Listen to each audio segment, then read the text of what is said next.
ଏବେ ଆସିଲା ବଡ଼ ଖବର 3000 ଟଙ୍କା ଭତ୍ତା ଏମାନଙ୍କୁ ମିଳିବ। ତାରିଖ ଘୋଷଣା ହୋଇସାରିଛି। କେଉଁ ଦିନ ମିଳିବ, କେବେ ମିଳିବ, କେଉଁମାନଙ୍କୁ ମିଳିବ, ତେବେ ଆସନ୍ତୁ ଜାଣିବା। ଏହା ପୂର୍ବରୁ ଆପଣମାନଙ୍କୁ ଗୋଟିଏ ଅନୁରୋଧ, ଭିଡ଼ିଓକୁ ଶେଷ ପର୍ଯ୍ୟନ୍ତ ଦେଖନ୍ତୁ। ଚ୍ୟାନେଲକୁ ନୂଆ କରି ଆସିଥିଲେ ଏବେ ହିଁ ସବସ୍କ୍ରାଇବ୍ କରି ବେଲ୍ ଆଇକନ୍କୁ ଦବାଇ ରଖନ୍ତୁ।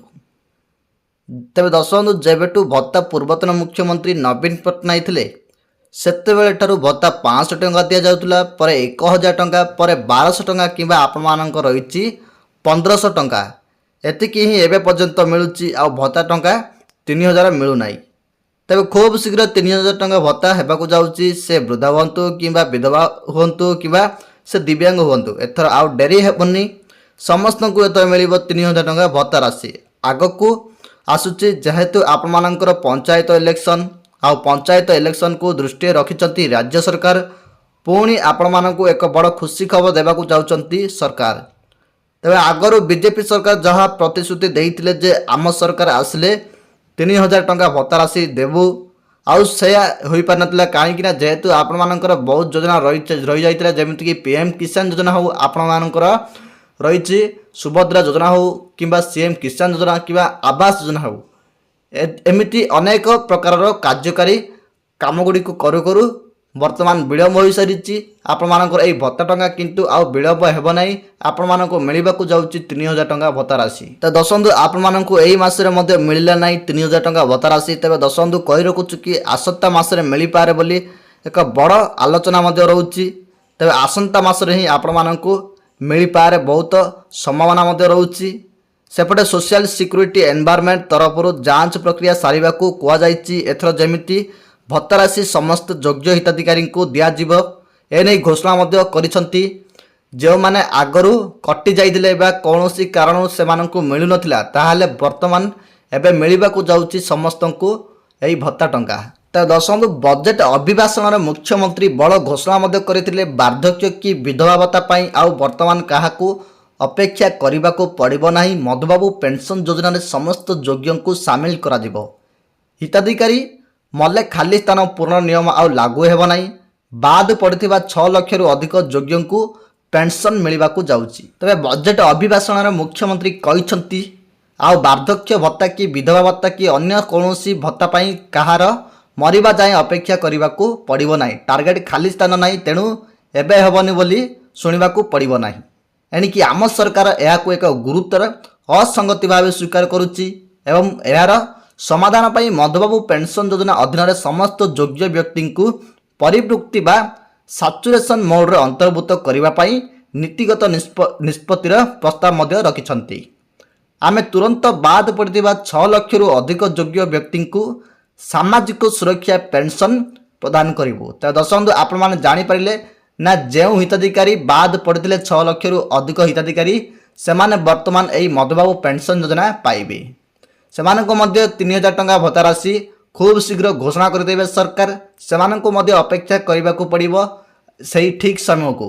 ଏହା ସହିତ ଭବିଷ୍ୟତରେ ଯେତେବେଳେ କୌଣସି ବ୍ୟକ୍ତି ଆବଶ୍ୟକ ଯୋଗ୍ୟତା ପୂରଣ କରେ, ସେମାନଙ୍କୁ ଏହି ସୁବିଧା ପାଇବା ପାଇଁ ଆଉ ପୂର୍ବ ହିତାଧିକାରୀଙ୍କ ମୃତ୍ୟୁ ଦ୍ୱାରା ଖାଲି ସ୍ଥାନ ସୃଷ୍ଟି ପର୍ଯ୍ୟନ୍ତ ଅପେକ୍ଷା ନ କରି ତୁରନ୍ତ ଯୋଜନା ଅଧୀନରେ ଅନ୍ତର୍ଭୁକ୍ତ କରାଯିବ। ଆଗରୁ ସମସ୍ତ ଯୋଗ୍ୟତା ପୂରଣ କରିଥିବା ସତ୍ତ୍ୱେ ଏହି ସୁବିଧା ପାଇବା ପାଇଁ ସେମାନଙ୍କୁ ଅପେକ୍ଷା କରିବାକୁ ପଡ଼ୁଥିଲା କେତେବେଳେ ପୂର୍ବ ହିତାଧିକାରୀଙ୍କ ମୃତ୍ୟୁ ଯୋଗୁଁ ଖାଲି ସ୍ଥାନ ସୃଷ୍ଟି ହେବା ପର୍ଯ୍ୟନ୍ତ। ଏହା ରାଜ୍ୟର ବୃଦ୍ଧ ଓ ଅସହାୟ ନାଗରିକମାନଙ୍କ ପ୍ରତି ଏକ ଅନ୍ୟାୟ ମଧ୍ୟ। ପୂର୍ବତନ ସରକାର ଏହି ସମସ୍ୟାର ସମାଧାନ ପାଇଁ କୌଣସି ପଦକ୍ଷେପ ଗ୍ରହଣ କରିନଥିଲେ ବୋଲି ପୂର୍ବ ସରକାରଙ୍କୁ ଟାର୍ଗେଟ ମଧ୍ୟ କରିଥିଲେ ମୁଖ୍ୟମନ୍ତ୍ରୀ ମୋହନ ଚରଣ ମାଝୀ। ତ ଆପଣମାନେ ମଧ୍ୟ ଜାଣିଥିବେ। ତେବେ ଦର୍ଶନ୍ତୁ, ସରକାର କହିବା କଥା ହେଲା ଯେ ଏଥର ଆଉ ବାଦ ପଡ଼ିବେନି ଆଉ କେହି ବି, ଏଥର ସମସ୍ତେ ପାଇବେ ଏହି ଭତ୍ତା ଟଙ୍କା। ଯେଉଁମାନଙ୍କୁ 1000 ମିଳୁଥିଲା ସେମାନେ ମଧ୍ୟ 3000 ଟଙ୍କା ଭତ୍ତା ରାଶି ପାଇବେ। କେବେ ପାଇବେ ସଠିକ୍ ତାରିଖ ନ ଆସିଲେ ମଧ୍ୟ ଅନୁମାନ କରାଯାଉଛି ଯେ ଖୁବ୍ ଶୀଘ୍ର ଏହା ଲାଗୁ କରା ଦିଆଯିବ। ନୂଆପଡ଼ା ଜିଲ୍ଲାରେ ଏକ ବଡ଼ ଖବର ମଧ୍ୟ ସାମ୍ନାକୁ ଆସିଥିଲା। ଆପଣମାନେ ମଧ୍ୟ ଜାଣିଥିବେ, ପ୍ରତିଶ୍ରୁତି ପାଲଟିଥିଲା ସେଠି ପ୍ରତାରଣା। ବୃଦ୍ଧ ବୃଦ୍ଧାଙ୍କୁ ମଧ୍ୟ ମିଳୁନଥିଲା ବାର୍ଦ୍ଧକ୍ୟ ଭତ୍ତା। ଏବେ ପର୍ଯ୍ୟନ୍ତ କିଛି ବୃଦ୍ଧାଙ୍କୁ ମଧ୍ୟ ମିଳୁନାହିଁ। ଜୀବିତ ହିତାଧିକାରୀଙ୍କୁ ଦୀର୍ଘ ଦିନ ଧରି ମିଳୁନି ଭତ୍ତା। ପେନ୍ସନ୍ ଟିକକ ପାଇଁ ବିଭିନ୍ନ ଅଫିସକୁ ଧାଇ ନିରାଶ ହିତାଧିକାରୀ। ନୂଆପଡ଼ା ଜିଲ୍ଲା ବୋଡ଼ାନ ବ୍ଲକରେ ଦାରିଦ୍ର୍ୟ ସୀମାରେଖା ତଳେ ଥିବା ଅନେକ ପରିବାରର ବୃଦ୍ଧ ବୃଦ୍ଧାଙ୍କୁ ବାର୍ଦ୍ଧକ୍ୟ ଭତ୍ତା ମିଳୁନାହିଁ। ଅନେକଙ୍କୁ ମିଳୁଥିବା ଭତ୍ତା ଅଚାନକ ବନ୍ଦ ମଧ୍ୟ କରିଦିଆ ଯାଇଥିଲା। ଆପଣମାନେ ମଧ୍ୟ ଜାଣିଥିବେ ଭତ୍ତା ପାଇଁ ହିତାଧିକାରୀ ଅନେକ ଥର ପ୍ରଶାସନର ଦୃଷ୍ଟି ଆକର୍ଷଣ ମଧ୍ୟ କଲେଣି, ହେଲେ ଫଳ ଶୂନ ମିଳିଥିଲା। ଅର୍ଥାତ୍ ତାଙ୍କୁ କେହି ବି ମାନେ ସାହାଯ୍ୟ କରିନଥିଲେ। ଠିକ୍ ଅଛି, ଯାହାକୁ ନେଇ ଆପଣମାନେ ଆନ୍ଦୋଳନ ମଧ୍ୟ କରିଥିଲେ। ସରକାର ଶାସନକୁ ଆସିବା ପୂର୍ବରୁ ବାର୍ଦ୍ଧକ୍ୟ ଭତ୍ତା ବୃଦ୍ଧି କରିଥିବା କଥା ମଧ୍ୟ କହିଦେଇଥିଲେ। ହେଲେ ବଡ଼ାନ ବ୍ଲକରେ ଥିବା ଗାଁ ଗୁଡ଼ିକରେ 60ରୁ 80 ବର୍ଷ ଅନେକ ବୃଦ୍ଧ ବୃଦ୍ଧାଙ୍କୁ ବର୍ଦ୍ଧିତ ଭତ୍ତା ତ ଦୂରର କଥା, ସାଧାରଣ ବାର୍ଦ୍ଧକ୍ୟ ଭତ୍ତା ଟିକକ ମିଳୁନାହିଁ। ଫଳରେ ବହୁ କଷ୍ଟରେ ବୟସ୍କ ଲୋକମାନେ ଦିନ ବିତାଉଥିବା ଅଭିଯୋଗ ମଧ୍ୟ କରିଥିଲେ। ଅନ୍ୟପଟେ ଅଭିଯୋଗକୁ ସ୍ୱୀକାର କରିବା ସହ କାଗଜପତ୍ର କାମ ଚାଲିଛି ବର୍ତ୍ତମାନ ବୋଲି କହୁଛନ୍ତି ବିଡ଼ିଓ। କେବେ ଜିଲ୍ଲା ପ୍ରଶାସନର ନିଦ ଭାଙ୍ଗୁଛି, କେବେ ହିତାଧିକାରୀଙ୍କୁ ମିଳୁଛି ବାର୍ଦ୍ଧକ୍ୟ ଭତ୍ତା, ତାକୁ ହିଁ ବର୍ତ୍ତମାନ ଅପେକ୍ଷାରେ ଅଛନ୍ତି ସମସ୍ତେ। ତେବେ 80 ବର୍ଷରୁ ଅଧିକ ବୟସର ବ୍ୟକ୍ତିଙ୍କୁ ସାମାଜିକ ସୁରକ୍ଷା ଯୋଜନାରେ ମାସିକ 3,500 ଟଙ୍କାର ଭତ୍ତା ମିଳିବା, ସେହିଭଳି 80% ବା ତଦୁର୍ଦ୍ଧ୍ୱ ବର୍ଗର ଦିବ୍ୟାଙ୍ଗ ବ୍ୟକ୍ତିଙ୍କୁ ମଧ୍ୟ ମାସକୁ ସମାନ ପରିମାଣର ରାଶି ସରକାର ମାସିକ ଦେବେ। ଗତ ମାସରେ ବିଧାନସଭାରେ ମୁଖ୍ୟମନ୍ତ୍ରୀ ମୋହନ ଚରଣ ମାଝୀ ବଜେଟ୍ ଅଧିବେଶନ ମଧ୍ୟ ଘୋଷଣା କରିଥିଲେ। ଏହାକୁ ନେଇ ରାଜ୍ୟବ୍ୟାପୀ ଚର୍ଚ୍ଚା ମଧ୍ୟ ଆରମ୍ଭ ହେଉଛି। ତ ଗତ ବର୍ଷ ଏହା ମଧ୍ୟ କ'ଣ କରିଥିଲେ ନା ସେମାନେ ଏମିତି ଘୋଷଣା କରିଥିଲେ, କିନ୍ତୁ ଏହି ଘୋଷଣା କରିଦେବା ପରେ ସେମାନେ ଆଉ ବର୍ତ୍ତମାନ କାର୍ଯ୍ୟକାରୀ କରିନଥିଲେ। ଏହାପରେ ଲୋକଙ୍କ ମନରେ ଏବେ ବି ଉତ୍କଣ୍ଠା ମଧ୍ୟ ଜାରି ରହିଛି। ନିର୍ବାଚନ ପୂର୍ବରୁ ନବୀନ ପଟ୍ଟନାୟକ ସରକାର ଭତ୍ତା ରାଶିରେ 500 ଟଙ୍କା ଲେଖାଏଁ ବୃଦ୍ଧି କରି ସର୍ବନିମ୍ନ ଭତ୍ତା 1,000 ଟଙ୍କା କରିଥିଲେ, କିନ୍ତୁ ବିଜେପି କ୍ଷମତାକୁ ଆସିଲେ 3,000 ଟଙ୍କା ଭତ୍ତା ଲେଖାଏଁ ଦେବ ବୋଲି ନିର୍ବାଚନ ସମୟରେ ଲୋକଙ୍କୁ ପ୍ରତିଶ୍ରୁତି ଦେଇଥିଲା। ତେବେ ମୋହନ ମାଝୀ ବଜେଟ୍ରେ ପ୍ରଥମେ 80 ବର୍ଷରୁ ଅଧିକ ଏବଂ 80% ବା ତଦୁର୍ଦ୍ଧ୍ୱ ଦିବ୍ୟାଙ୍ଗ ବ୍ୟକ୍ତିଙ୍କ ମାସିକ 3,500 ଟଙ୍କା ଭତ୍ତା ପ୍ରଦାନ ନେଇ ଘୋଷଣା ମଧ୍ୟ କରିଥିଲେ। ଆଉ 80 ବର୍ଷରୁ ଅଧିକ ଯେଉଁମାନେ ଅଛନ୍ତି ସେମାନଙ୍କୁ ମଧ୍ୟ ଦେଇଦେଲେ, କିନ୍ତୁ ଯିଏ ରହିଛି 60 ବର୍ଷରୁ ଅଧିକ ବ୍ୟକ୍ତିମାନଙ୍କୁ ସେମାନଙ୍କୁ ହିଁ କେବଳ ଅପେକ୍ଷା କରାଇଦେଲେ। ଠିକ୍ ଅଛି, ଏହି କାରଣ ଯୋଗୁଁ ଆପଣମାନେ ବହୁତ ଦାବି ଆନ୍ଦୋଳନ ମଧ୍ୟ କରିଲେ, ତଥାପି ସେମାନେ ଶୁଣିଲେ ନାହିଁ। କିନ୍ତୁ ବର୍ତ୍ତମାନ ଖୁବ୍ ଶୀଘ୍ର ଆପଣମାନଙ୍କୁ ମଧ୍ୟ ଏହି ଟଙ୍କା ମିଳିଯିବ। 3,000 ଟଙ୍କା ଆପଣମାନଙ୍କୁ ମିଳିବ। କାହିଁକି ମିଳିବ? ଦଶବନ୍ଧୁ, ଯେହେତୁ ଆଗକୁ ଆସୁଛି ସେମାନଙ୍କର ଇଲେକ୍ସନ୍, ଆଉ এই ଇଲେକ୍ସନ୍କୁ ଦୃଷ୍ଟିରେ ରଖିବେ ରାଜ୍ୟ ସରକାର, ଆଉ ସମସ୍ତଙ୍କୁ 3,000 ଟଙ୍କା ଭତ୍ତା ରାଶି ଦେଇଦେବେ।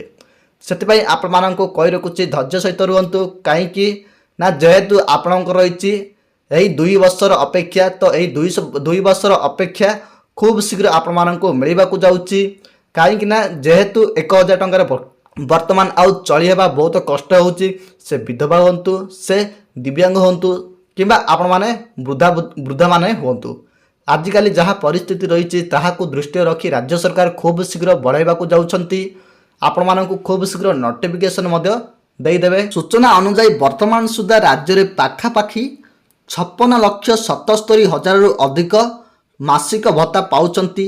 ଜାତୀୟ ସାମାଜିକ ସହାୟତା କାର୍ଯ୍ୟକ୍ରମ NSPରେ 20,34,000 ଏବଂ ରାଜ୍ୟ ସରକାରଙ୍କ ନିଜସ୍ୱ କାର୍ଯ୍ୟକ୍ରମ ମଧୁବାବୁ ପେନ୍ସନ୍ ଯୋଜନାରେ 36,43,000 ବ୍ୟକ୍ତି ଭତ୍ତା ପାଉଛନ୍ତି।